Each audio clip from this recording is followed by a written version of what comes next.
I sat there in shock at what I saw. The camera angle was a little weird.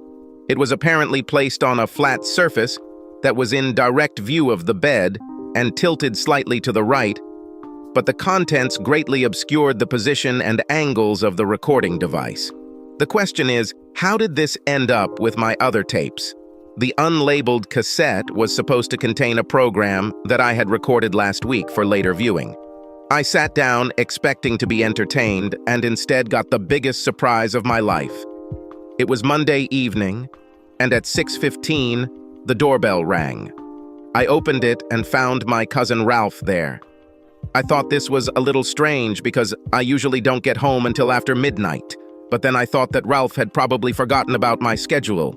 I invited him in, bought him a beer, and then we sat and talked while watching Monday Night Football. He seemed disappointed that my wife Lois wasn't home, but she called me around 5 and said she was going to come over after work for a drink or two with some of her coworkers. She also told me that she would be ready for something when she returned home. I was more than ready. It had been a little over 3 weeks since Lois and I last made love. Lois seemed to be going through a period of despondency. It was nothing more than, I'm too tired, or I have a headache, or I had a bad day at work and my legs and back are killing me. After a while, Ralph said he had to go, and I walked him to the door and said goodbye. I looked at my watch and saw that it was only 8, so I grabbed another beer and settled back in front of the TV. Later that evening, I woke up in a deep chair. The beer I drank relaxed me so much that I dozed off, which I usually don't do. I stood up and noticed that the Yukon was parked in the driveway, so Lois must have returned home, and I wondered why she didn't wake me up so we could get into bed and get on with it, as they say. I smiled and headed to the bedroom, anticipating the sex Lois told me I should look forward to. She was in bed, and I, undressed, pressed myself against her from behind, and then reached out and cupped her breast, and she snorted softly and began to snore lightly. Damn, I thought, she's sleeping. I thought that maybe I could excite her enough for her to wake up, so I started playing with her breasts. After a while, I felt her pressing her ass against me again, and I began to slowly rub against her. At 44, Lois was in much better shape than girls half her age. Her ass was round and firm, and her tummy was toned. Her breasts were a size C and only slightly sagging. I noticed that when we went out in public together, Lois attracted a lot of male attention, and at times I was still surprised that Lois didn't leave me for someone richer, prettier, with more dignity between her legs, or all of the above. The size of my assets between my legs was the only real insecurity I had in our marriage, and it started back when Lois and I first made love. This was on our 10th date. We had been kissing passionately since our 3rd date, and with each date it got harder and harder. At the end of the 10th date, she asked me to come over after I drove her home and left me on the couch while she left the room to put on the coffee. She came back a couple of minutes later and was completely naked. She smiled and said, "Coffee, tea, or me?" I got up and undressed. When I was naked, she looked below the waist and said, "I think this will do." She turned and headed into the bedroom, and as I watched her leave, I thought to myself, "I think this will do."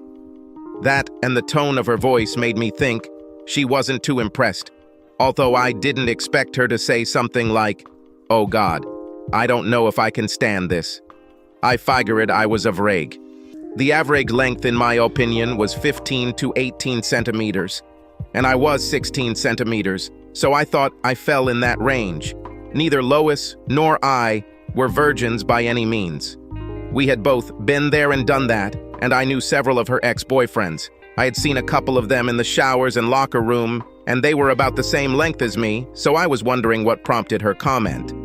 When we got to her bedroom, she pushed me onto the bed and then leaned over and got to work.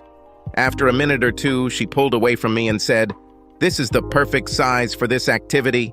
The way she said it and the tone in which it was said, "It's okay, it'll do." She lay down on the bed and I returned the favor. I did it well enough to satisfy her, and then we moved on to sex. She felt liberated, and I never reached bottom with her, as with past lovers. I was wise enough not to question this looseness, and simply made love to her. We repeated this 2 more times before calling it a day. On the way home, I thought about her looseness and her remark, "I think this will do," and it bothered me. Let's face it, no man wants to think that he is not enough for his lady, but that's what I was thinking. After we started doing it, and had been doing it for a couple of weeks, Lois asked me if I thought she was being too promiscuous. I had no idea what prompted the question, and I actually thought it was strange that she asked it, but I wasn't stupid, so I lied and said, "Of course not. I guess I'm just a little too small for you." "You're not little at all, baby. You're just perfect for me." She was lying, and I knew it. From the guy's point of view, this was a wrong statement. Be honest and admit that he's a little small for you, or sidestep it and say that he's bigger than any other lover you might have had, but don't be obvious about trying to spare his feelings. I was in love with Lois, and when I finally offered her my size, it didn't seem to be a problem for her, and she accepted. Even though she married me, "I think this will do" never left my mind.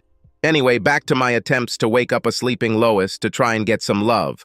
While I was hoping that she would start thrusting back, she must have woken up or was starting to wake up, and she moaned and then reached back and took me between my legs and then released it like it was a hot stone, saying, "Oh, it's you."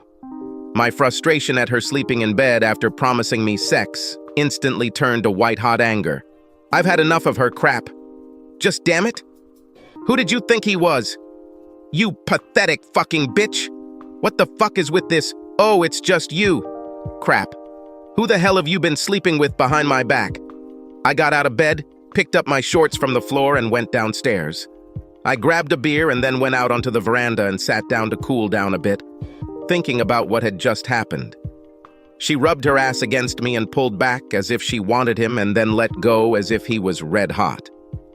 As I sat and looked at the moon and stars, I wondered for the first time in our married life whether her evenings with the girls were really spent with the girls. Now I seriously doubted it. Shit.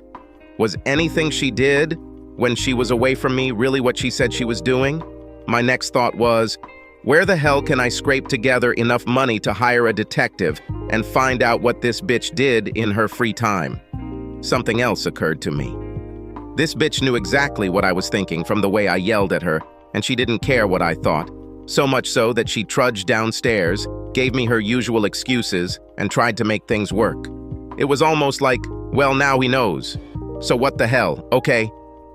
I didn't want to go back upstairs, and now I was completely awake, so I decided to go back inside and watch TV. Last week I had a tape of NCIS, so I dug through the tapes until I found it, then put it in the VCR. The video explained it all. I paused it and quietly went back upstairs to see if Lois was still in bed, and when I looked in, she was quietly snoring. I went back downstairs and resumed playing the tape. I watched as my wife and my cousin Ralph walked into the bedroom, hugged each other, and kissed passionately. From the camera angle, I guessed that it was placed on the top shelf of the wardrobe. I could see most of the room, and it was obvious to me that the two of them had done this before. Ralph carried Lois onto the bed, and then they undressed each other. When Lois pulled down his boxers, my jaw nearly hit the floor. Ralph had the biggest assets between his legs that I'd ever seen. It must have been 25 to 30 centimeters and almost as big as my wrist. He practically ripped Lois's panties off, exposing her, and then pushed her back onto the bed. Ralph stood up and said, "How bad do you want to get fucked, bitch?" "I need it, baby. Hurry up and take me." "Come on, you cheating bitch. Tell me how bad you want it." "Oh God, please. Please hurry up." He looked at the camera, winked, and then wiggled his eyebrows as if it was supposed to be funny. How could she do this to me? I thought, and how many times and with how many men? I was hurt and furious, but I couldn't stop watching. I still couldn't get over how big it was and how easily she was able to take it. Getting more comfortable, she moaned, "Oh my God, you're much bigger than Dave." Then he said, "I bet Dave doesn't have you that good, does he?" Again, it was more of a statement than a question, and Lois replied, "Hell no." It was painful. Size has always been an issue for me since I was with Lois, but that bitch always assured me that it wasn't an issue, but I guess the truth will come out sooner or later. I was looking at a man I probably didn't really know. I know for sure that she never had sex with me the way she did with him. Two thoughts occurred to me almost simultaneously. What have I done to deserve this? And all these years I've been worrying about size for no reason. I couldn't even begin to compare this to what Lois seemed to be used to. I wasn't too small for her. This little place of hers was too damn big for a normal, average-size man. Oh my God! I heard something behind me, turned around, and saw Lois standing there. Oh God, oh God, oh God! She moaned, running to the phone and quickly dialing the number, repeating in a sing-song voice, "Answer, damn it, answer!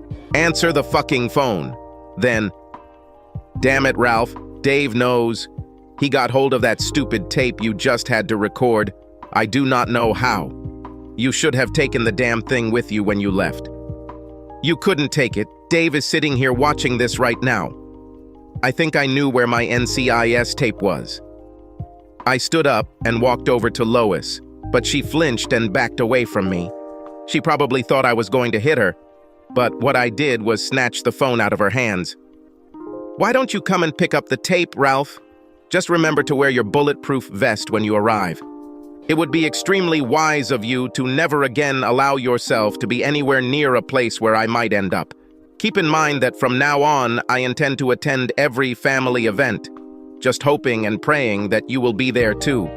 I won't waste my time looking for you, but rest assured that one day I will come across you, and when that day comes, it will be the worst day of your worthless life."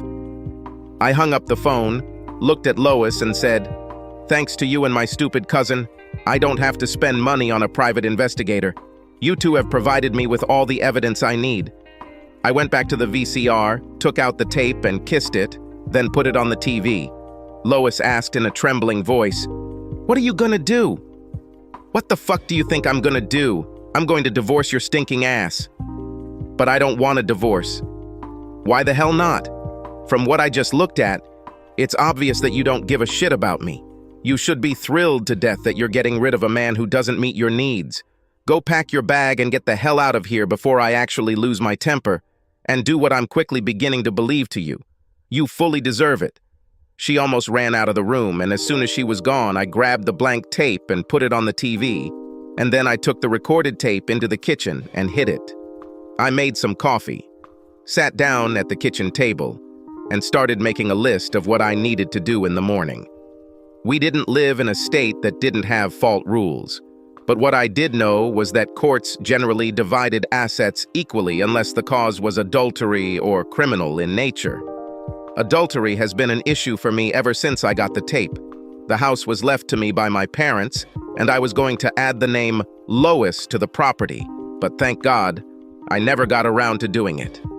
While I was working on my list, I heard Lois come down the stairs, and a couple of minutes later, I heard the front door open and close. I wondered where she could have gone at 2 in the morning, but then I stopped caring at all. I truly wondered how one could go from loving to hating in a matter of seconds or minutes. Yesterday, I would have been willing to die for this woman, but now I wouldn't pee on her to try to put out the fire if she was on fire. I looked through the list, and there were some things I could do right away thanks to the internet. I stood up and headed into the office, and as I walked through the living room, I noticed that the empty tape I had placed on the TV was gone, and I smiled. I just hoped she assumed she had the damn tape and didn't watch it to make sure. If things had worked out the way I expected, I might have been able to break up with her and her ass. Once in the office, I sat down at the computer and launched internet banking. I transferred all but $10 from our joint account to a savings account that was in my name only. I had this account when I married Lois, and she had her own, and we never got around to merging them. Then I got into credit cards. I paid my bills online, so I logged in and canceled the joint accounts. I only had American Express and Visa in my name, and I left those two alone. I would call in the morning and make sure the accounts are closed. Satisfied that I had done everything I could to protect myself, I went to bed and, surprisingly, slept soundly. The alarm woke me up at 7, and at 7:45 I was dressed and left the house. After breakfast at Trikaki's, I headed to the bank so I could be there at 9 when the doors opened. I called work from a restaurant and told my secretary that I would be late, and she told me that my wife called me and wanted me to call her. There's little chance of that, I thought, hanging up. When the bank opened, I rented a safe deposit box in my name only, and then transferred everything from the safe deposit box that Lois had access to into my new safe deposit box.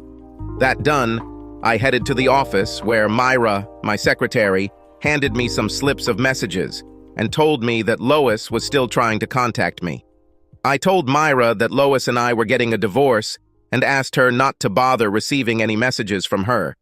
Then Myra told me that Alan wanted to see me as soon as I got to work. I went to the boss's office and Shirley, his personal assistant, told me to come right in. "You chose the wrong time to be late," he told me as I walked through the door. "I need you on the next flight to Atlanta. The Morgans are refusing to sign a new contract and I need you to go there and talk them into it." I told him that now was not the right time for me to leave and explained to him why. "One of the things I need to do is get a restraining order to keep Lois away from me and the house, and I need to change the locks. If I don't finish this, she might clean the place out while I'm gone. Give me your keys, and I'll do everything." You can use Bert Ellsworth. He was my lawyer when I was going through a divorce, and he did a hell of a job for me. I'll call him and tell him to wait for your call. Call him on the way to the airport. Shirley has reserved a seat for you, and you can pick up your ticket at the Delta counter. I couldn't say no. It was a great job, and it paid very well, so I had to go to Atlanta whether I wanted to or not. I hurried home, packed my bag, and made sure my answering machine was on, then headed to the airport. On the way, I called the number for the lawyer Alan had given me and asked for Ellsworth. When I told the secretary my name, she immediately connected me. I explained the situation to him and told him what I wanted to do. He gave me some advice and I gave him my visa number to pay for his services. At the airport, I encountered the usual TSA nonsense, got to the Delta counter, checked in, and then sat in the boarding area and waited for my flight to be announced. As I sat there, I thought about what the lawyer had told me. I lied and told Ellsworth that the reason I needed the restraining order was because I overheard Ralph telling Lois that if I caused her any distress by finding out they were having sex, then he'll make me come to my senses. I will beat this little weakling until he comes to his senses. That's what I told Ellsworth. And then I said I heard Lois say, "Oh, well done. Can I take a look and maybe kick him below the belt once or twice?" Of course, it was all a lie, and I wouldn't speak at a hearing on the show, but if it kept Lois away from the house until I got back, I'd lie as hard as I could. I earned this right by listening to all the lies she told me, cheating with Ralph, and only God and Lois knew how many others. Ellsworth said there would be no problem getting a restraining order, but there would be a hearing in 10 days where I would have to convince the judge to make the order permanent. The trip to Atlanta was helpful, in the sense that I solved the problem within an hour of meeting the Morgans and called Alan, and told him we had a contract signed.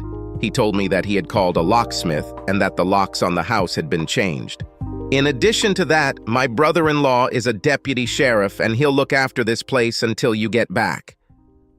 While I was in Atlanta, I paid a courtesy call to 2 other clients before catching the 7:20 flight home. While waiting for my flight to be announced, I remembered that I had turned off my cell phone during courtesy calls and had not turned it on again. When I did this, I discovered that I had 6 missed messages and 3 voicemails. 1 message and 1 voicemail were from Ellsworth, and all the others were from Lois. I deleted her messages and listened to her voicemail. They were both the same. "Call me. We need to talk before things get out of control." A voicemail from Ellsworth informed me that he was able to make it to court that afternoon and was granted an order of protection. He arranged for it to be served to Lois at her workplace the next morning. I have to thank Alan for recommending Ellsworth. I returned home at midnight, and as I got out of the car, a man got out of a car parked on the side of the road and approached me. He introduced himself as a deputy sheriff and asked me for some identification. "You must be Alan's brother-in-law," I said, taking out my wallet and showing him my driver's license, then thanking him for looking after the house. He handed me a keychain with a pair of keys and said, Brian told me to tell you that all the locks in the house are locked with the same keys, so you only need one key to open all the locked doors. Your wife appeared here at 5:30 and again at 9. She got really angry when I didn't let her in. She threatened to call the police on me if I didn't let her into the house. She was a little surprised when I showed her my badge and told her the cops were already here. Once home, I noticed the answering machine light was blinking, but I was exhausted, so I turned off the phone and went to bed. This morning, after I showered, shaved, and got dressed, I listened to the messages on my answering machine, and surprise, surprise, they were all from Lois, and the contents were basically the same. Call me before you do anything rash. It's too late, honey, I thought. Too late. When I got to work, Myra told me that Lois called again, and Myra told her that she was told not to connect Lois, and that she wasn't even supposed to record messages from Lois. She hasn't called since then. I leaned over, kissed Myra on the forehead, and said, I don't know what I would do without you. She laughed and said, I bet you say that to all the girls. I walked into Alan's office and filled him in on the Morgan situation, then thanked him for taking care of the lock problem at my house and sending me to Ellsworth. What's next for you? He asked. I continue to live my life. I will try to find a good woman who will tolerate me. You can handle it. The first couple of months will be difficult, but over time, everything will get better. I went to my office and got down to business. At 9, I called Ellsworth, and he told me the papers would be filed by 10, and he could file Lois before lunch if I wanted. I told him to go ahead and do it. At 10 minutes to noon, Myra poked her head into my office and invited me to go to lunch with her. I needed a break, so I agreed. We walked into the cafe and took a table, and after Mandy took our order, Myra asked, How you doing? I'm fine. Why do you ask? Both my older brother and sister are divorced, and I know how hard it can be when you first start going through the process. I know that having someone who is not involved that you can talk to can help ease the situation. Are you applying for this job? Someone needs to cheer you up, so who better than me? Cheer? Yeah, I think this is something I could really use right now. Myra reached into her purse, took out a piece of paper and handed it to me, saying, Today's attempt to cheer you up. I looked at the paper and saw that it was a list of names. What is this? A list of girls who are interested in you now that you are returning to the bachelor market. I looked through the list and saw a couple of surprises. Liz Fisher, the stunningly beautiful red-haired girl from accounting. I thought she was engaged. Last I heard, the wedding is next month. She caught him cheating and gave him a kick. And you think she's interested in me? I know it is so. She once said that she would have you in a heartbeat if you were single. I looked at the list again. There were 7 names on the list, and besides Mary, there were 2 more that might interest me. Are you saying you know they are all interested? I heard that each of them showed interest in you once or twice. I smiled and said, I noticed that your name is not on the list. I thought about enrolling him there, but decided that under the circumstances it would be better for me not to do so. Why didn't you do this? Besides the obvious fact that I'm married and you know it? Certainly. You just admitted that you've been thinking about it. The answer is that you are just beginning to experience a divorce caused by your wife's infidelity. I thought that under the circumstances, dating a married woman who cheated would be the last thing on your mind. Are you cheating? I thought you and Harold were fine. We were together until I found out that he was cheating with his secretary in his office.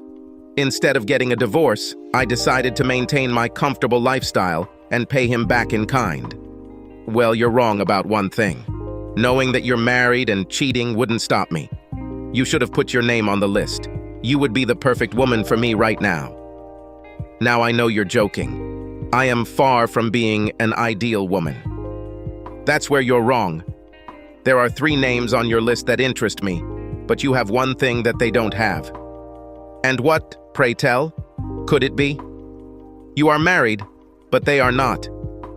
Now this is something you just have to explain. Right now, emotional confusion is the last thing I need. It would be too easy to become emotionally invested in the 3 on your list that would interest me. On the other hand, people have already spoken for you, and, by your own admission, you are happy to cheat on your hubby an eye for an eye. If I contacted you, there would be no emotional component. What we'd be is hookup buddies. Are you serious? Do you really mean it? Of course, seriously. Don't get me wrong, honey. I am not the kind of man who would ever pursue a married woman and try to seduce her. But the one who let me know she was available? In the blink of an eye, honey. In the blink of an eye with a bare ass. Then what would you say about a long lunch? I would be all for it. Do we have time today? Not today. I have a meeting with people from Hayes at 2, but I have a clear schedule for tomorrow. This is a date. Was I a hypocrite for having sex with another woman while still married to Lois, and considering that I was kicking her out for cheating on me? Not in my imagination. According to Ellsworth, Lois was to be served by the time I had lunch with Myra, and once Lois had her divorce papers in hand, it was my understanding that we would be officially divorced and I would be free to do whatever I wanted. At 2:45, my cell phone rang. I looked at the screen and saw that it was Lois, and knowing that it was probably because she had been notified, I decided to answer the call. What do you want? No, hello, just, what do you want? I was tempted to say, what the fuck do you want, bitch? But I decided that she already knew how I felt about her. Why can't I get into the house, and what the hell is going on with this divorce garbage? And why aren't my credit cards working? And the order of protection? Are you crazy? No, I just left the marriage. Your cards aren't working because one of the things you do when you get rid of a cheating wife is cancel her credit cards. And the reason you can't get into the house is because you don't live there anymore. And I don't want you there. You need to stop this nonsense, Dave. You can't seriously want to lose half of everything you have because I have a little fun on the side. That's all it was, Dave. Just some fun sex. There was no love here. You are the only one I love. I don't think so, Lois. From what I understand, you are a cheating bitch. And that is why I filed the complaint citing adultery as the reason. We need to talk. We need to sit down face to face and talk about this, Dave. I think I surprised her when I said, okay. Where and when? Home at 10 today?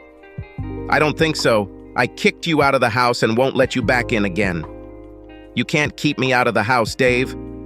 Of course I can. I'm the owner of the house, Lois. You're not on the list. My parents left the house to me, not to you and me. I'll let you in to get the rest of your things, but only after my lawyer makes sure there's someone from the court there to make sure you don't take anything you're not entitled to.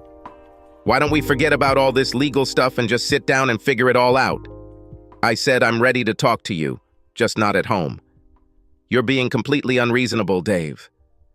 If not in the house, then where?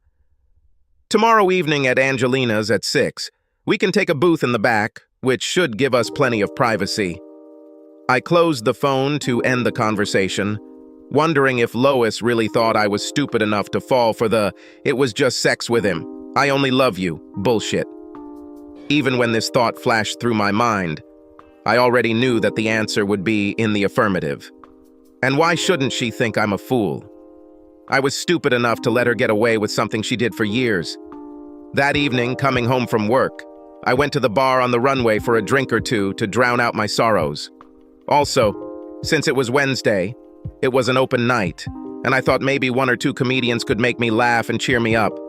I sat down at the counter and Karen saw me, came over and asked, "As usual, Dave?" "I don't know, honey. My usual order's beer and a date with you, and so far, all I've gotten is beer. I keep telling you, Dave. I have a goalkeeper and I'm going to stay with him. Then, probably, just beer." As she went to get the beer, I watched her ass jiggle and wondered if her owner appreciated what he had. A fiery redhead, 165 centimeters tall, with breasts to die for if her low-cut blouses don't lie. I'd been flirting with her for years, knowing that harmless flirting was all it was. But now that Lois was out of the picture, I really wouldn't mind getting serious with Karen. But then this goalie thing came along. Well, on the raised stage, a woman was trying to become a stand-up comedian. A surveyor stops by Will's farm in eastern Minnesota and says he has bad news. I discovered that your farm is not in Minnesota. It's actually in Wisconsin. Will let out a huge sigh of relief and said, "This is the best news I've had in a long time. I was just telling my wife this morning that I don't think I can survive another winter in Minnesota." The crowd laughed heartily at her, and she continued. The New York City Department of Education reports that only 26% of city students in grades 3 through 8 pass the English portion of a recent standardized test. But on the other hand, they are too bad at math to understand how bad it is. This time she received a polite chuckle, but moved on to the next outlier. The new pastor visited the homes of his parishioners. In one house, it seemed obvious that someone was home, but there was no answer to his repeated knocks. He took out a card, wrote Revelation 3:20 on the back, and stuck it on the door. When the offer was processed the following Sunday, he discovered that his card had been returned. Genesis 3:10 was added to it. Reaching for his Bible, he glanced at the quote and burst into a burst of laughter. Revelation 3:20 begins with the words, "Behold, I stand at the door and knock." Genesis 3:10 says, "I heard your voice in the garden, and I was afraid because I was naked." 2 more good comedians came out after her, and I left the place feeling much better than when I entered. Perhaps there was some truth to the old saying that laughter is the best medicine. The next day at work, before I even sat down at my desk, Myra reminded me that we had a lunch date. The morning turned out to be quite busy, and at 11:30, Myra and I went for lunch. As we drove to the Marriott, I asked her if she really wanted to have lunch first. She laughed and said, "Sex on a full stomach slows me down a little, and I don't want any slowness my first time with you." I registered us as Mr. and Mrs. Ralph Tomlinson. I thought it was fitting that I use Lois's lover's name to get my first piece of ass from another woman. Once in the room, Myra immediately began to undress, and she managed to undress much faster than me, but then she had a head start. She entered the room without panties or bra and kept her high heels and thigh-high nylon stockings on. The sight of the secretary standing there caused the stone statue to get excited, but I didn't, but only because I got mine in the elevator on the way to the floor where our room was located. "Oh, that's great," Myra said, looking at my excitement. Imagine what that did to me after I heard what Lois said, because of which I carried this uncertainty within myself for years. Myra lay on her back on the bed, spread her legs, and said, "Come and take me, my love." I joined her on the bed and moved to lie on top of her, but she said, "Nothing like that, lover. Maybe later, but I've been hot and wet since we made this date yesterday. Take me first and then we can do other things." I wasn't going to argue. When we finished having sex, she turned and said, "Now we can do something else." And she reached down and got to work. We parted, and as much as I wanted to lie down next to her and hug her a little, I couldn't. A long lunch was something we could get away with, but not an afternoon rest. I got up, quickly went to the bathroom, and started getting dressed. "You can stay a little longer and take a shower or clean yourself up," I said, "but I need to get back to work." "Don't be stupid," Myra said. "Why should I wash you off of me? Going to hubby while still smelling my lover's scent on me is one part of my revenge against him." The rest of the day went by quickly, and then it was time for me to head to Angelina's to meet Lois. I got there first and took a booth at the back of the hall. I wanted this spot because it was the farthest from the dance floor and therefore the quietest. I ordered my usual dish and settled down to wait for Lois. Lois came in 5 minutes later and looked sexy as usual when she came out. She had clearly dressed in a way to arouse me, in the hopes that it would make me more amenable. Normally, seeing her like this would instantly lift my spirits, but realizing what she had done to me and my marriage killed that desire. She sat down, and when the waitress came and asked Lois what she wanted to drink, Lois ordered her usual Cosmo and had a very angry look on her face as I told the waitress, "Separate checks, please." I took a sip of my beer and then said, "Okay, Lois, you called this meeting, so speak your mind."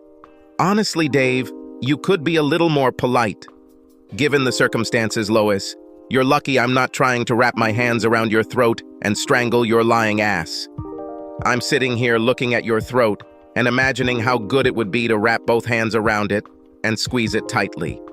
You wanted to talk, so get to it, or I'll get up and leave. She sighed and said, "You're overreacting to things, Dave. We don't need to get a divorce. I love you, and always have loved you, and always will love you. The Ralph story means nothing to me. Yes, I had sex with him, but that's all it was. Just sex. Most of the time I don't even like it, but it satisfies my need. He was never a threat to you or our marriage. If he means nothing to you, why did you neglect me to take care of him? I've never done this." "Of course I did. Just think back to the last 6 months. How often have you provided me? Most of the time reluctantly, I might add, with your sexual favors. Crap. Just remember the events of the last 3 weeks. I listened to your excuses night after night and made do without them, while all this time, you slept with someone else. Is this what you call loving me and only me? Not much time has passed. I'm damn sure that's true. For 3 weeks, you've been avoiding me, and when you finally tell me that I'll be lucky when you come home, you immediately go to bed and fall asleep. Whenever I tried to do something, you were all for it, until you realized it was me. Remember this, Lois? Do you remember that, 'Oh, it's you, I'm tired, leave me alone'? That says it all, Lois. That, 'Oh, it's just you,' said it all. Then watching this tape was the final nail in the coffin. This pathetic semblance, cannot satisfy my needs, was the hammer that drove in the final nail. Come on, Dave.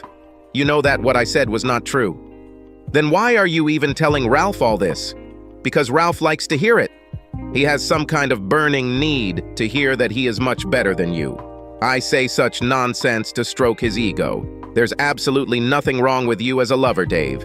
You always gave me pleasure. Then why do you sleep with other men? It's not other men, Dave. It's just Ralph. So you don't think it's cheating on me since it's just Ralph? That's not what I said. It doesn't matter, Lois. 1 man or 100. Having sex with a man who is not your husband is cheating, no matter how you look at it. Answer this question for me, Dave. Until you saw this post, didn't you say we had a good marriage? Maybe good, but certainly not great. Well, I dated Ralph before we got married, and it didn't affect our marriage at all. You slept with my asshole cousin before we even agreed? Yes, I slept with him. Then why the hell did you even bother marrying me? Because I love you, Dave. I barely even like Ralph. Then why the hell are you sleeping with him? Because he gives me something physically inaccessible to you. Size, Dave. All Ralph has is size. He penetrates those places inside of me where you cannot penetrate. These places give me feelings that you can't give me. Why don't you look at it like Ralph is just helping you with me? You must be completely out of your mind if you think you can convince me of this. If that's all you wanted to talk about, then we're done here. I started to get up and she said, "You'll never be able to prove adultery, Dave. You don't have any evidence to support this. You're forgetting that I have the tape that you and Ralph so kindly made for me." "You are sure?" "Of course, I'm sure," I said, and walked away from her. I smiled as I walked out the door. Apparently, she hadn't watched the tape she took from home, so she didn't know she had a blank one. I was just reaching for the car door handle when I heard the click-click of high heels coming my way, and I turned around to see Lois half walking, half running in her high heels. I was amazed that she could move so quickly in them. She hurried to me and said, "I need to get into the house, Dave. I need my clothes and stuff." I knew when I said this that I was being an asshole, but I honestly felt like I had the right to be one when I said, "Have your lawyer call mine to sort everything out," I said, getting into the car. I rolled down the window and said, "Bye-bye, Lois," and drove away when she screamed, "Wait, Dave, wait a minute. I could let her walk me home and get my things. It wouldn't have hurt me at all, but I'm afraid at the time I was thinking like this. Fuck this bitch." If she didn't already have a lawyer, it would take her a day or two to find one, and since it was Thursday, I bet the earliest she could find one would be Monday, and then another day to arrange for her to be allowed into the house. By then, I would have had all of her things in trash bags and wouldn't have exercised reasonable care about it. If I'm lucky, she'll have to take it all to the dry cleaner or laundromat before she can use it. Was I a little angry towards Lois? No. When it came to Lois and me, everything was filled with sunshine and decorated with roses. I slept well that night. On Friday, I had another long lunch with Myra, and at the end of a rather busy period, Myra asked me if I had any plans for the weekend. When I said no, she asked, "Do you want to spend the weekend with me?" I would love to, but how would you hide it from your hubby? He's going fishing for the weekend. This morning, he packed his things in his car and will leave straight from work. From now until noon on Sunday, I am at your disposal. That's if you want me. Stupid girl. Let's see now. Dinner and dancing this evening, then go home and have sex. We wake up on Saturday morning and have sex most of the day. We'll have dinner and a dance on Saturday night, and then we'll go home and have sex. We wake up on Sunday and have sex until noon, then go to brunch. Does it sound something like this? Everything, except for the dance part. I suggest more sex and less dancing. I think we're sticking to your plan. We went back to work, and as I left, I told her I'd pick her up at 7. Get ready for the weekend, I told her, because I'm not going to bring you back until Sunday afternoon. When I returned home, I discovered that Lois had decided not to waste time finding a lawyer. When I went up to the bedroom to change clothes, I saw that the closet on Lois's side was empty. I looked around and saw that most of her other things were gone. I went to see if I could figure out how it got inside. It didn't take me long to find it. One of the living room windows overlooking the patio was broken. There was nothing I could do about it. Calling the police would be a waste of time since I wouldn't be able to prove that Lois did it. I really only got a modicum of satisfaction. There was some blood on some of the glass shards. Lois must have cut herself getting inside. I grabbed the yellow pages and found a glass company, called them, and made an appointment for the next day. I then decided to leave the mess until the morning, and with that decision made, I went upstairs, showered, and got dressed for my date with Myra. We had dinner, and then went dancing and drinking. We were in bed at 11, but didn't fall asleep until 3. And believe me when I say I was damn tired when Myra finished with me. I set my watch for 9 because the glass company said they would be there between 10 and 12. I didn't have to worry about the clock because Myra woke me up at 7:20 in the most miraculous way. I woke up and discovered how much pleasure she gave me. This led to sex in different positions and then showers. Lathering and washing each other's backs, sides, and then the front of each other's bodies led to us having sex in the shower. More soaping and scrubbing brought us back to bed. By then, it was almost time for the glass master to appear, so breakfast was over and we decided to have an early lunch instead. While waiting for the glazier, I removed the broken glass and had just finished when the glazier arrived there at 10 minutes to 10. He finished everything at 10:40, and by 11, Myra and I were at Trikaki's for brunch. After Jared took our order, I asked Myra what she wanted to do after lunch. Lying around anywhere, making lazy love, embrace.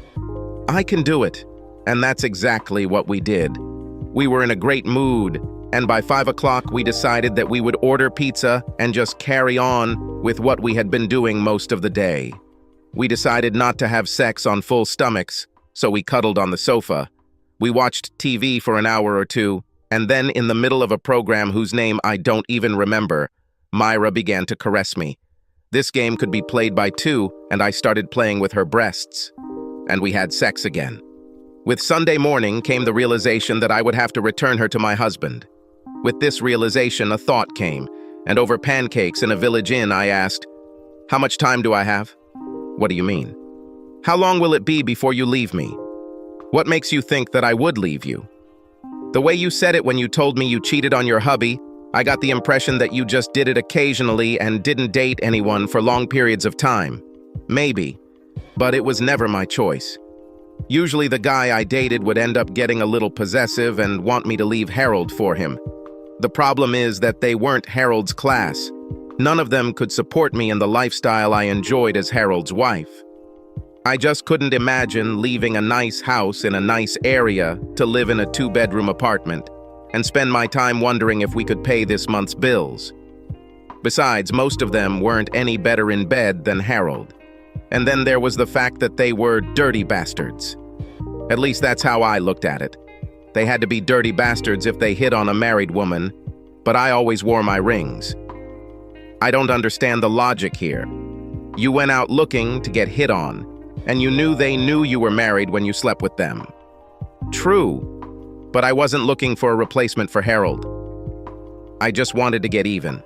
Just because I clung to them if they were halfway decent in bed didn't mean I really cared about them that much. Let's face it, if they came for me knowing I was married, do you think I would ever be able to trust them if I made our relationship permanent? So I'm just another bag of shit? Do not be silly. Of course, this is not true.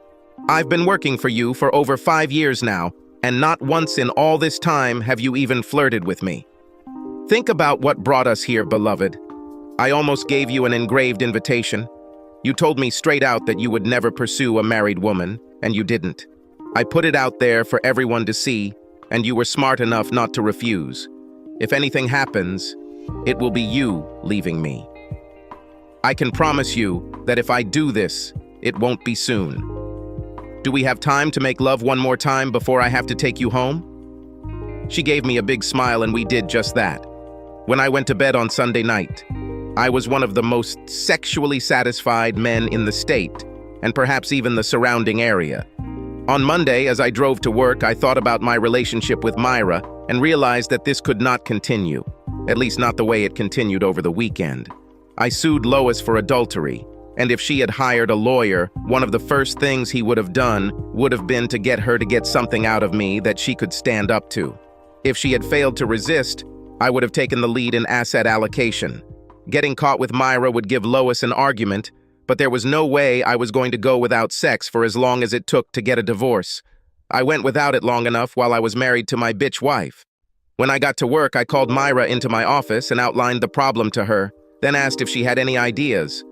A couple, but I don't know if you can pull it off. Tell me and let's see.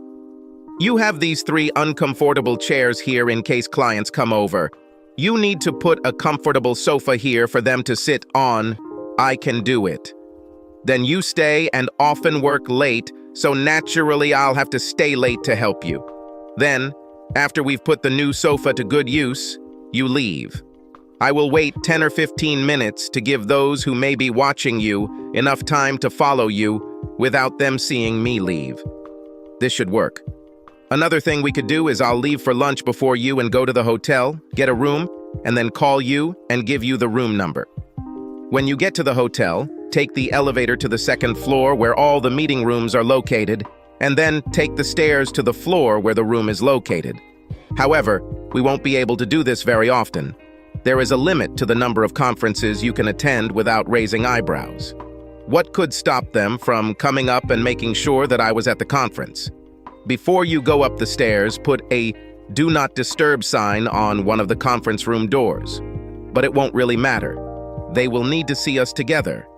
And as long as we come and go separately, we will be fine. I told Myra to plan a conference for the next day and then sent her back to work. I had a full day at work, so I didn't get around to ordering the sofa until 4.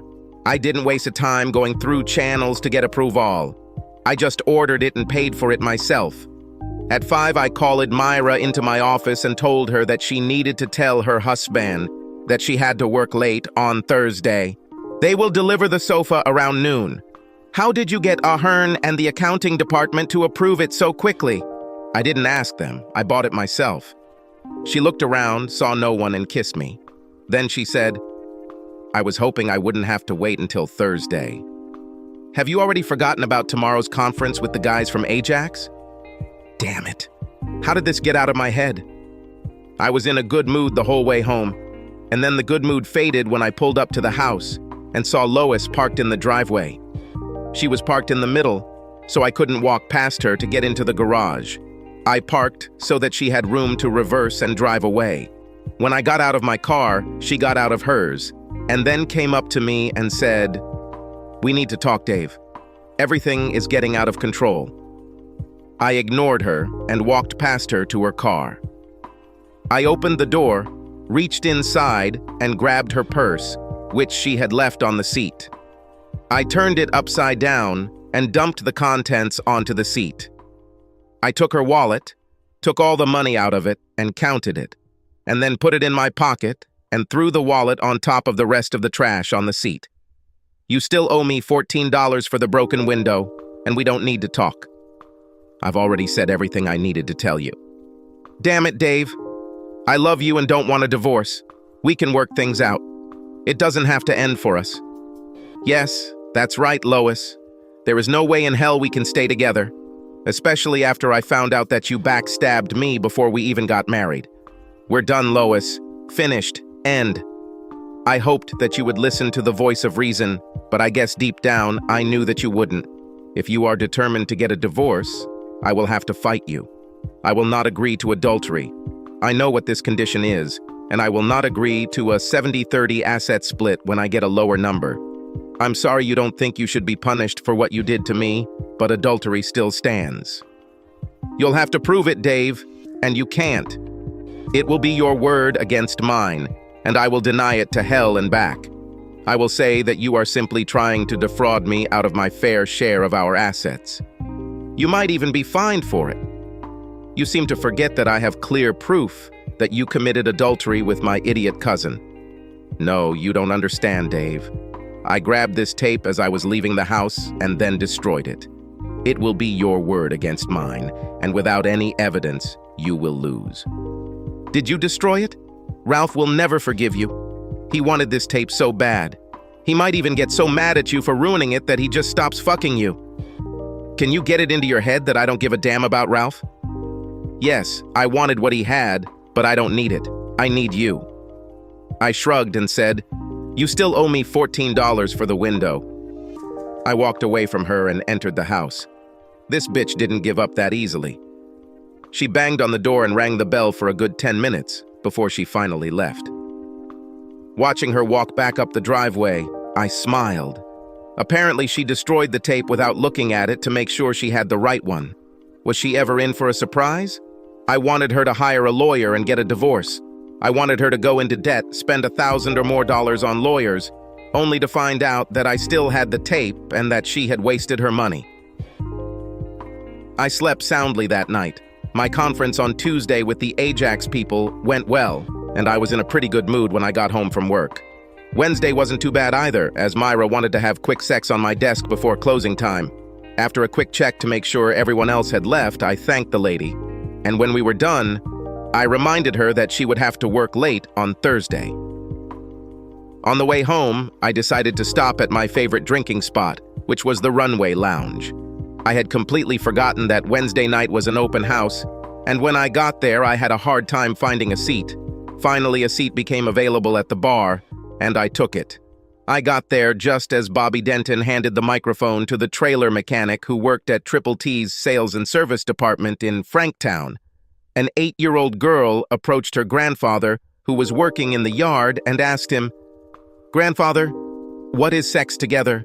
Grandpa was surprised that she would ask such a question, but then he decided that if she was old enough to ask the question, then she was old enough to get a straight answer.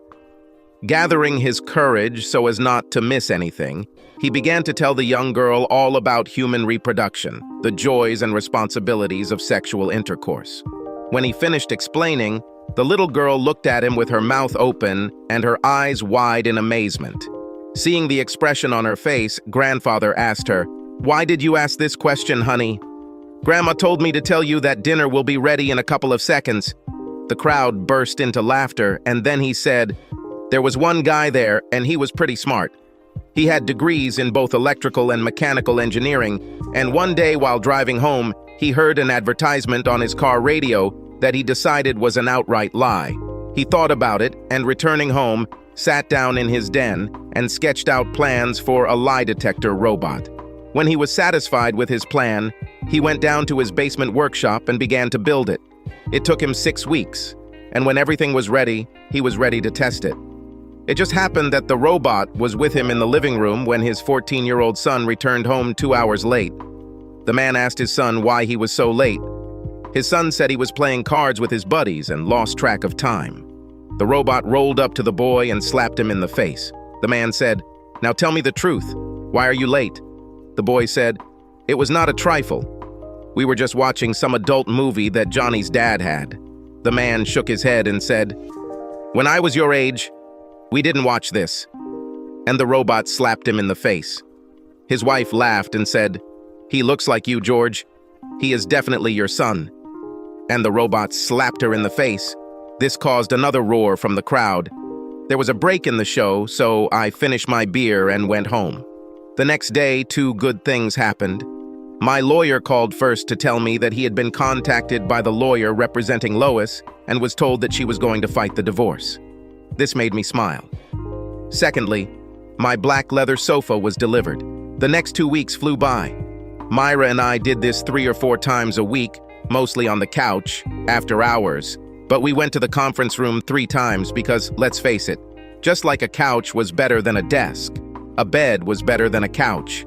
Also, during this period, Lois called me almost daily saying that she needed me and that I just couldn't win, so why not just accept things as they were in the past, and the best thing to do is forget about it and move on with our life together. I could have stopped the calls by buying a new cell phone with a different number and changing my home phone number, but I took some perverse pleasure in telling her that she was wasting her time. All this time she knew that she had no idea what was about to happen to her. Meanwhile, Ellsworth and the lawyer Lois hired spent time sorting things out. I was hoping Lois's lawyer was paid hourly and would pay his bill. I agreed with Ellsworth on a flat fee, so I didn't care how long it took. Ellsworth knew about the tape and was in fact in his possession, but he never told Lois's lawyer about its existence. They bargained with another lawyer, arguing that Lois would stop fighting for the divorce if I changed the grounds from adultery to irreconcilable differences and agreed to an equal division of property. To give Lois some hope, I told Ellsworth that he could lower the rate from 70-30 to 65-35, knowing full well that she would not accept it. Ellsworth told me that he would have to tell the opposition about the existence of the tape before going before a judge. He said the judge would be angry, extremely angry, if we had not made every effort to come to an agreement before going before him. I told Ellsworth to use his best judgment. What the hell? That was what I paid him for, right? Lois actually put someone on me, or at least I was pretty sure she did. Suddenly I saw a guy nearby whom I had never seen before. I never noticed him actually looking at me, but he seemed to be there no matter where I was. Maybe it was me being paranoid, but on the other hand, maybe not. Another week passed and Ellsworth called me. Lois and her lawyer wanted to meet. I told him to arrange everything and let me know when. He called me back and said that on Friday at 10 in the morning. I was there at 9:30 and discussed everything with Bert. We decided to turn on the recording at the meeting, but I wanted to have Lois's brain one last time. The meeting started with the usual nonsense. Lois denied the affair and said I was being unreasonable. Then I said, "You keep forgetting that I have a recording that you and my stupid cousin made." "No, that's not true. You have nothing to prove your claim and you know it." "I'll tell you what I'll do, Lois. If you sign the papers right now, I'll agree to a 60-40 split. This offer is valid for the next 2 minutes. If you don't sign, I think the judge will be the one to set the separation." "I don't accept this, Dave. You have no proof." "Of course there is, Lois. I have a tape of you having sex with Ralph." And then Lois did what I was hoping for. She got angry and let her mouth leave her. "Damn it, Dave. I already told you I destroyed the damn tape." "Oh, so you're admitting that you committed adultery and then destroyed the evidence?" Her eyes widened as she realized what she had just said. "No, I did not mean it. It doesn't matter, Lois. I offered to cut you some slack, but you, as usual, stubbornly rejected my offer. We'll just have to let the judge make the decision." Lois's lawyer then spoke. "If you really have evidence, it would be better to make it public now." I nodded to Ellsworth, and as he walked over to press play on the VCR on the edge of the table, I said, "Last chance, Lois. I'm betting it's 60-40. But as soon as he presses play, the offer will be withdrawn, and we'll go to court." "Fuck you, Dave. You have nothing that you can use." Bert pressed play, and I stood up and said, "See you in court, Lois," and left the room. I had not yet left the building when my cell phone rang. It was Bert. "They want to make a deal." No thanks. I gave her a chance and she didn't take it.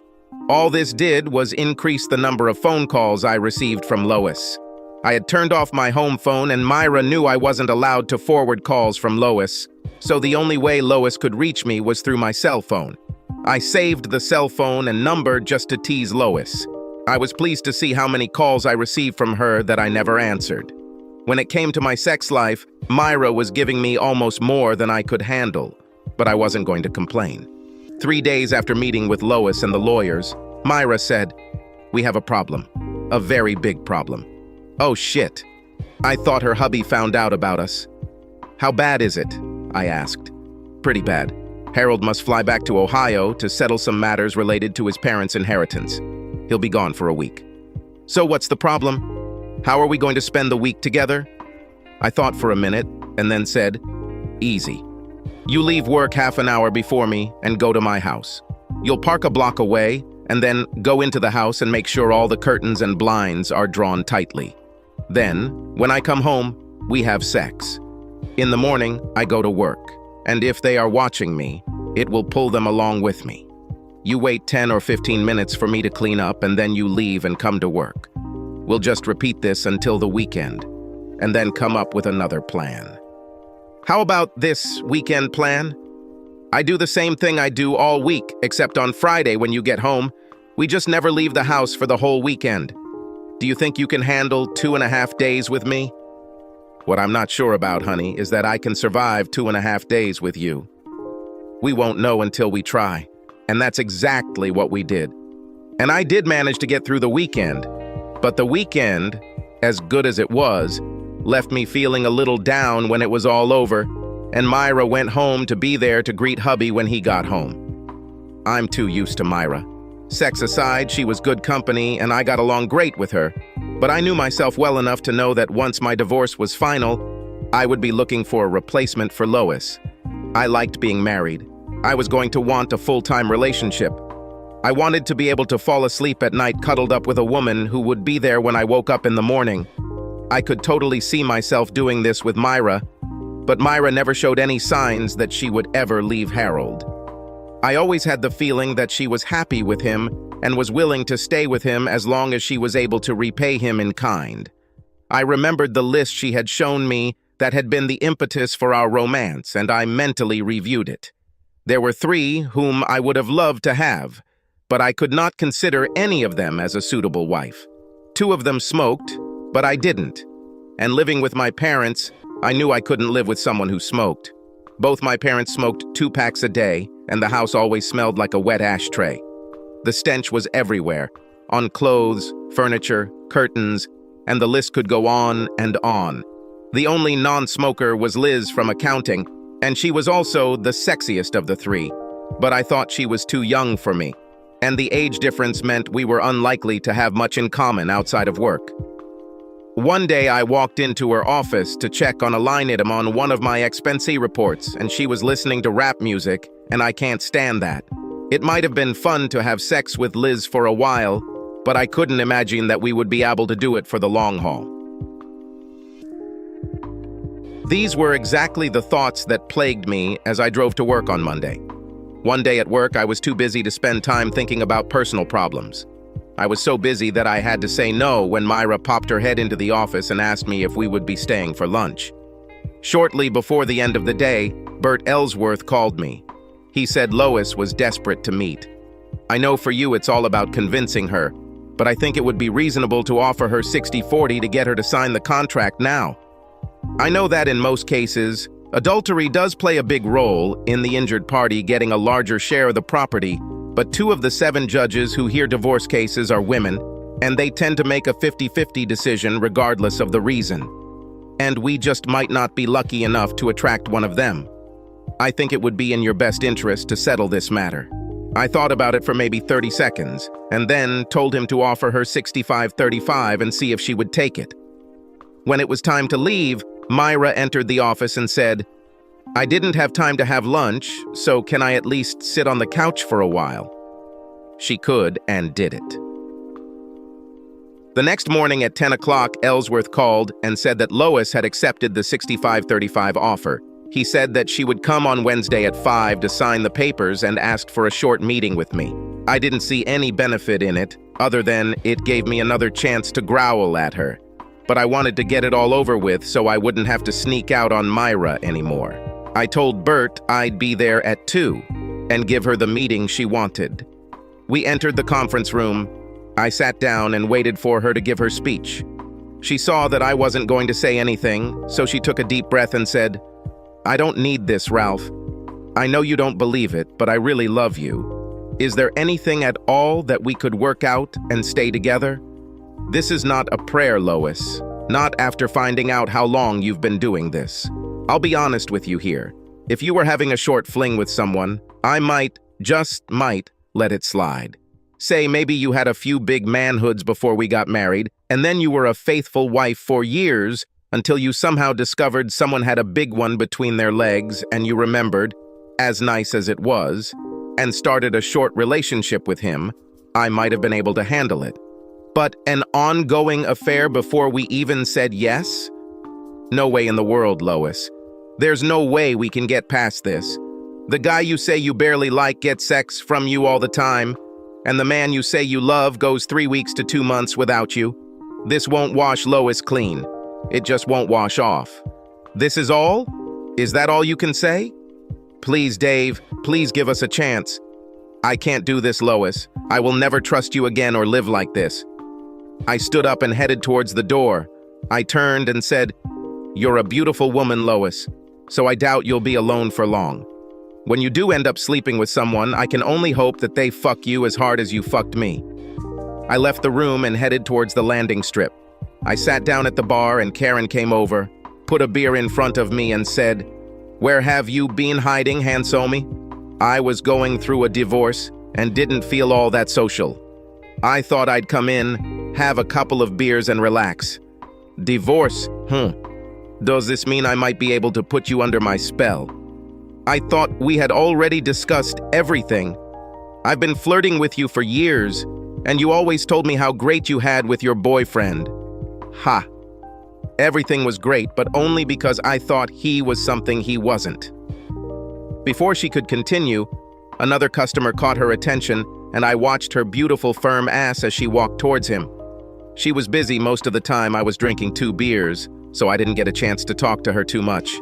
I'd had enough, so I waved for Karen to bring my bill. She took my money, and when she returned with my change, she smiled at me and said, "When the divorce is over, keep me in mind, okay? I can do it. Take care of yourself." And I headed towards the house in a damn good mood. Is Karen interested in me? Who would have thought of this? As for me, once Lois signs the papers, it's done. And even though I have to wait for the final decision, I can move on with my life. For me, this meant freedom from worrying about being watched. Myra and I could stop hiding. Around 10, Myra came into the office and asked if we would have a long lunch, and I told her yes. "I'll leave around 11:20 and rent a room," she said. "This is no longer necessary. Lois signed the papers yesterday, so we don't have to try to avoid something that probably never would have happened anyway." We went to the Marriott at 11:30 and were alone in the elevator, going down to the lobby, when Myra grabbed my hand, lifted my skirt, and put my hand on her naked body. "I just want you to know how much I can't wait for this." We quickly changed lines and then ran out of the building. When the door to room 403 closed behind us, we pounced on each other like wild animals on fallen prey. No foreplay, just straight to sex. Several more poses followed. While we were getting dressed, Myra asked, "What now?" "What do you mean?" "I mean, what now that you're free? Are we done being hookup buddies?" This took me by surprise, but it didn't take me long to find the answer to this question. As long as you want me, honey, I'll be there. But eventually, I'll want to find myself a wife. I liked being married. What would you look for in a wife? She would have to be attractive enough, like sex, strong enough to put up with me, and be a pretty good cook. I can cook. I looked at her for a second or two until it dawned on me what she was really saying, and then I said, "If you are applying for this position, I will move your application to the top of the pile. However, there is one small requirement. I will not participate in the commission of bigamy." She looked at me with a confused expression on her face, and then it dawned on her. She smiled broadly at me and said, "Don't worry, darling. He doesn't know it yet, but Harold is history." Then a thought struck me, and Myra saw my expression change and asked, "What's the matter, baby? What's happened? We just got to the point where we don't have to hide anything from Lois, but now we have to hide things from Harold while you're going through divorce proceedings." I could be wrong, but I don't think this should happen. I will give him the choice between adultery or irreconcilable differences. I have more than enough evidence to prove adultery. And if I go that route and say I'm going to tell the world about it, he might quickly come to terms with irreconcilable differences. Harold is a social climber where he works, and he has his eye on the position of vice president. The CEO is a fanatical born-again Christian, as are a couple of the board members. I don't believe Harold's prospects would be so bright if I started the rumor about his adultery. This might mean a motel room for me for a week or two, but we know our way around that, right? Myra's plan worked pretty much as she expected, and she wasted no time in putting it into action. She called Ellsworth and made an appointment for Friday. She asked Bert to draw up 2 sets of papers, one for adultery, the other for irreconcilable differences. On Saturday at 11:45, shortly before the bank closed, she withdrew half the checking account, all the savings, and 4 of the 6 cards from their safe deposit box. She drove home, packed, and moved her belongings into the car, and by 3 o'clock, she was moved to a motel room. She went home, made dinner, opened a bottle of wine, and as she and Harold ate dinner, she told him that she knew about his affairs, had received private investigator reports on 3 of them, and that she had had enough. She is going to divorce him. She told him what she had done with the money and that she would sign over her share of the house to him. She considered this more than fair, since her share of the equity in the house was greater than what she had borrowed from the bank. She gave him the divorce papers and told him what his options were. She said he had until 10 o'clock on Monday morning to tell her which way he wanted her to go, and then she got up and left the house, smiling because she had left Harold the dirty dishes. She was not surprised when Harold called her on her cell phone and said that he would rather take the path of irreconcilable differences. The 2 of them met in Bert's office on Wednesday, and Harold signed on the dotted line. Myra decided to stay at the motel for the weekend to give the dust time to settle, and then I moved her in with me, and we were going to live together until our divorces were final, and then we would get married. Once this happens, we will have to face another problem. Myra was damn good at her job and didn't want to quit. The problem was that the company we worked for had a policy that family members were not allowed to work together. We could both still work for the company, but one of us would have to transfer. The problem with this was that the closest company facility we could move to was 90 kilometers away, and it just wouldn't work for us. We decided to lie. We just wouldn't tell the company we were married. Myra would not have changed her name and would have kept her company's health insurance. We would do this until we got caught, and then Myra would quit and find another job, if she wanted. She didn't really need to work since I was getting a very good salary for what I did. She checked out of the motel on Sunday, and by 3 o'clock in the afternoon, she was living with me. And the next 2 months passed quickly, without any problems. I started to relax and let my guard down. Big mistake. Lois called once or twice a week, and I usually answered the call first for the pleasure of turning her off. I should have known she wouldn't stop pestering me. It was Wednesday evening and Myra and I were on the runway enjoying a glass or 2 of punch. We went there from time to time because it was always my favorite place to drink. But the main reason we were there that particular night was because one of the girls from accounting was getting up and trying to perform. We were there for encouragement and moral support. Shelley was fine, but our opinion was that she should stay at her regular job instead of trying to go into show business. She started with, "A man was sitting, reading his daily newspaper when his wife came up and hit him on the head with a frying pan." "What was it for?" asked the man. The wife replied, "It was because of a piece of paper I found in your pants pocket with Jenny's name on it." The husband said, "When I was at the races last week, Jenny was the name of the horse I bet on." The wife apologized and continued her homework. 3 days later, a man was watching TV when his wife walked up and hit him over the head with an even larger frying pan, knocking him unconscious. When the man regained consciousness, he asked his wife why she hit him again. "Your horse called," the wife answered. After polite laughter from the crowd, she continued, "An elderly man and woman had been married for many, many years, although they hated each other. Whenever there was a skirmish, screams could be heard deep into the night. The old man shouted, 'When I die, I will dig my way out of the grave and come back and haunt you for the rest of my life.' The neighbors were afraid of him. They believed that he practiced black magic because of the many strange incidents that happened in the neighborhood. The old man liked that they were afraid of him. To everyone's relief, the old man died of a heart attack when he was 85. At his funeral, there was a closed coffin, and after the funeral, his wife went to a local bar and started having fun as if there was no tomorrow. Her neighbor, concerned for her safety, asked, 'Aren't you afraid that he might actually dig his way out of his grave and come back to haunt you?' The wife put down her glass and laughed. 'Let him dig. I buried the old fart upside down, and I know him well enough to know he won't stop and ask for directions.' Like I said, fine, but she needed to keep her day job.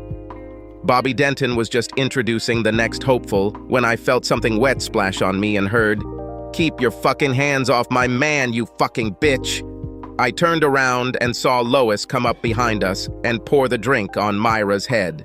Before I could get up and do anything, Myra threw her drink in Lois's face, and as Lois's hands flew up to her face, Myra grabbed the bottle by the long neck, stood up, and struck Lois in cold blood.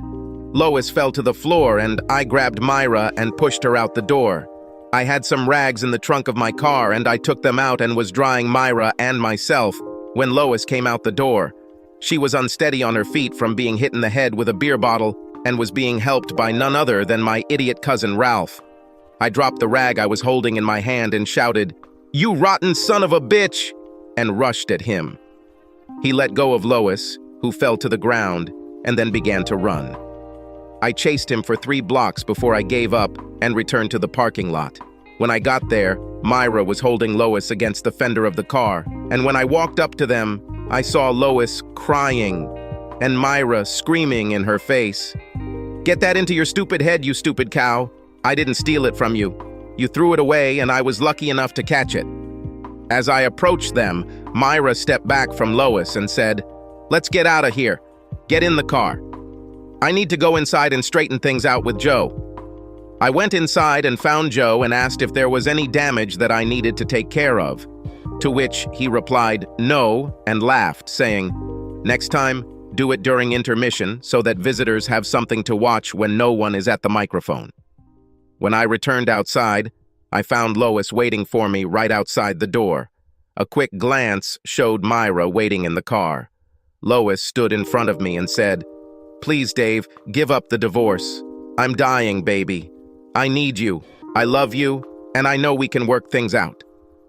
"You must be the dumbest woman on the planet, Lois, standing here and declaring your love for me, while your date today is the reason for divorce. Not only that, but you were stupid enough to draw attention to the fact that you were here together. You need to leave it at that, Lois. The only feelings I have for you are hatred and disgust. Leave me alone." I walked around her, got into the car, and drove away. Both divorces became final, and I proposed to Myra. I was surprised when she said, "Ask me again in a year, baby. By then, we will have lived together long enough to know that we are a good fit for each other." I gave her a year and then asked again, and she said yes. We had both already had a big wedding and didn't want to go through that again, so we settled on a civil ceremony and magistrate. Lois married Ralph, and their marriage did not last 2 years. It appears that Ralph shared his large space with several other women, and one of them gave him a venereal disease, which he in turn passed on to Lois. Obviously, cheating on me was acceptable, but cheating on her was a completely different matter, and she was having none of it. 6 years after my wedding to Myra, Ralph was stupid enough to attend a wedding that I attended. I have fulfilled my long-standing promise to him. It may be a while before I'm invited to a family event again. Subscribe to our channel so that your second chaff doesn't cheat on you, and go ahead and listen to the next story, because this story is nothing compared to the next one.